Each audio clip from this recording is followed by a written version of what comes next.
Les cimetières que nous avons visités, Gérard et moi, sont étroitement liés à ces chapelles romanes du XIe et XIIe siècle. Le cimetière, à cette époque, est un petit territoire protégé, ouvert, où se serrent les vivants et les morts, sans réelle frontière.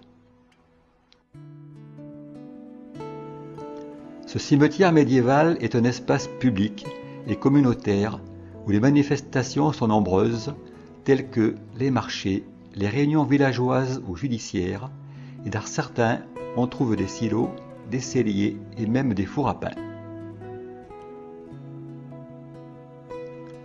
La surface du cimetière primitif ne pourra pas augmenter car les habitations seront construites en périphérie au fil des ans.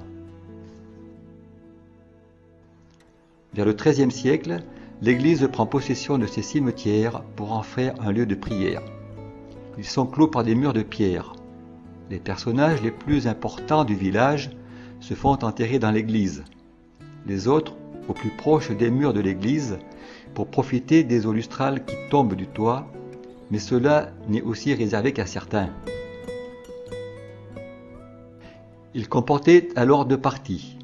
Une dite des innocents, réservée aux enfants baptisés n'ayant pas atteint l'âge de raison. L'autre, celle des adultes, qui était elle-même divisée en deux. Une pour les pauvres, l'autre pour ceux qui pouvaient s'offrir une concession. Ces trois parties étaient bénies, mais une petite superficie, à part, dans un coin, était réservée aux exclus. Les excommuniés, les hérétiques, les mendiants, les personnes suicidées, les enfants nouveau-nés découverts morts en pleine nature. Donc, sans sacrement, ni messe, ni cloche, ni croix, et ce qui est pire, sans nom. Au siècle des Lumières, on s'inquiète, on s'indigne de cette promiscuité entre les vivants et les morts. Les morts partent en exil.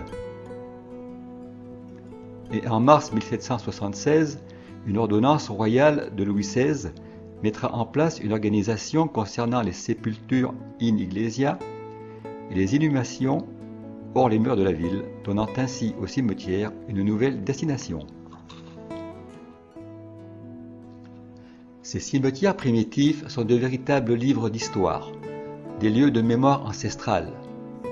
On peut les considérer comme des musées à ciel ouvert, comme des réserves d'archives, mais également représentant un art médiéval de par ses sculptures sur pierre et sur fer.